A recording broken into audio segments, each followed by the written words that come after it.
Hello, Cancer. Welcome to your March 2026 tarot reading. I'm Kate. I'm a tarot intuitive, and these are the collective messages for my Cancer, Sun, Moon, Rising, Venus. If you have a Cancer partner, tune in. Some of these messages may resonate for you as well.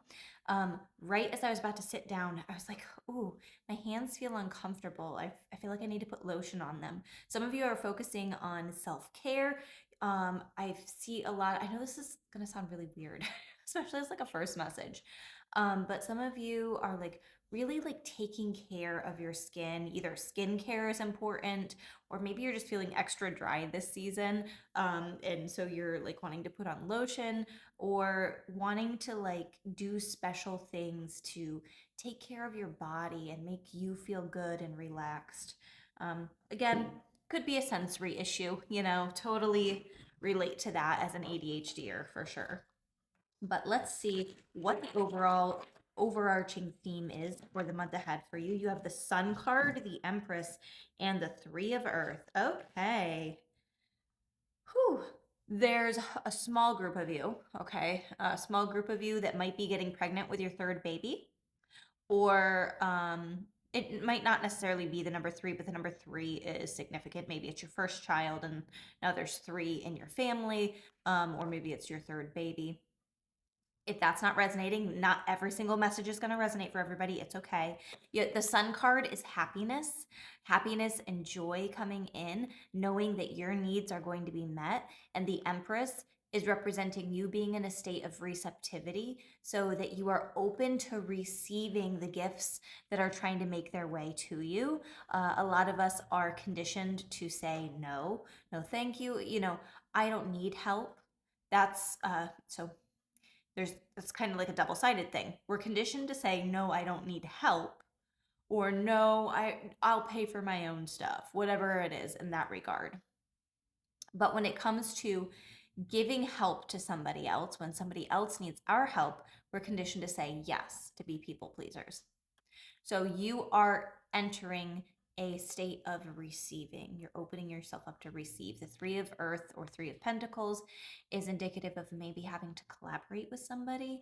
Maybe you are sending your kid off to preschool, and then that gives you more time for self care or to start a hobby or to do something that brings you joy. Maybe you're working with somebody else to do some type of housework or DIY where you wanted to take something on by yourself, but then you're like, you know what? No, I'm going to work with somebody else to get through this. Okay. So on the cards themselves, the Sun card says happy outcome, brilliant new ideas that lead to success, have confidence in yourself. The Empress. Oh, the Sun card, this is number 19, by the way. And then you have the number 3, Empress, lavish abundance, give birth to your dreams, nurture yourself and others. And then you also have the 3 of Earth. So the number 3 could be very significant. You could be seeing 333 on the clock or on a receipt or just in general. That could be a reoccurring number. Three of Earth, the power of creativity, recognition for very high quality work, be a team player. So this is having to work with other people. And I actually think, if in the past you might have been more of a solo kind of person where you're like, I'd rather just work on this thing by myself, you might actually be reaching out to somebody and asking for their help. And so it just feels kind of like a change of pace for you, but in a good way.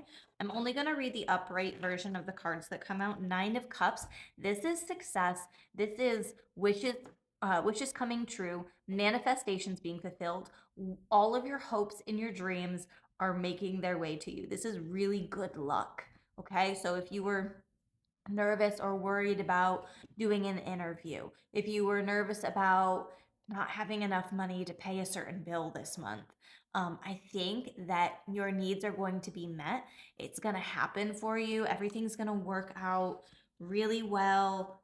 That's beautiful energy. There's like a literal treasure chest on the bottom of the card. Some of you are getting an increase in money.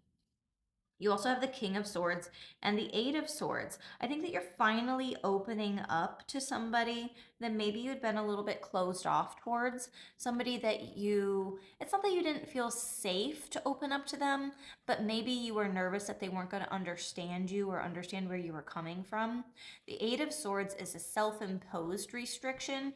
She's kind of she doesn't really have those ropes around her. That's her reflection in the mirror. That's how she feels. That's her inner world, right? So this is more self-imposed, some type of like constriction. And swords can have to do with communication and thought. So maybe you were feeling a bit conflicted. It can also be like, this is all that I'll be able to accomplish in my life. I can't get out of this situation. But it's not that you can't physically get out of a situation, it's that you're not allowing yourself, right? And then the King of Swords, this is about being a firm decision maker, a clear communicator, a good delegator. So, for example, one common issue that a lot of women have is if you have a partner, they don't put in as much effort around the house. Uh, in a lot of cases, some people are blessed to have beautiful partners that help out. But if that applies to you in your life, where maybe you do need a little bit more help around the house, like you're feeling swamped, you're feeling overwhelmed and drained every night, meanwhile, they're like sitting and scrolling. Be a clear communicator, be a good delegator.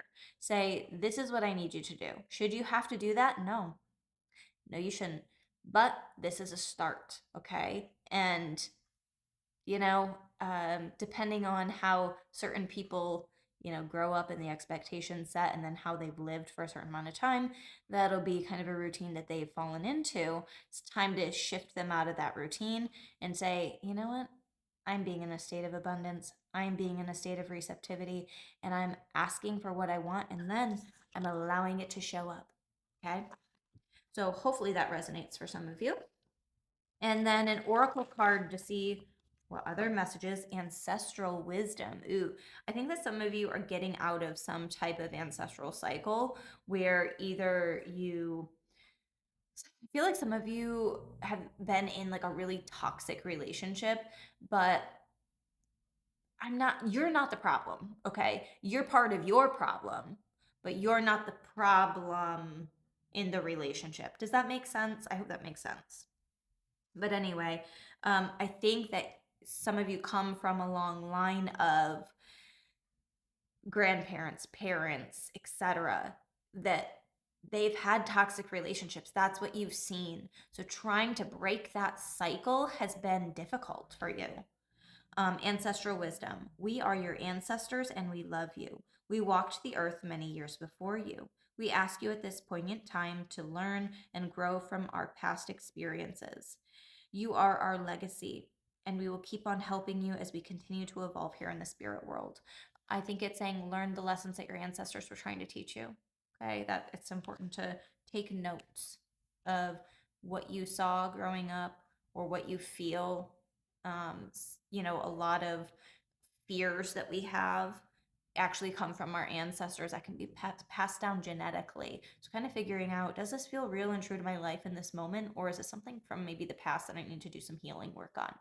So that's what I have for you. If it resonated, please hit the like button and follow me for more videos like this. Feel free to comment if you're feeling called, and you can book a personal reading on my website, theenchantedpalette.com.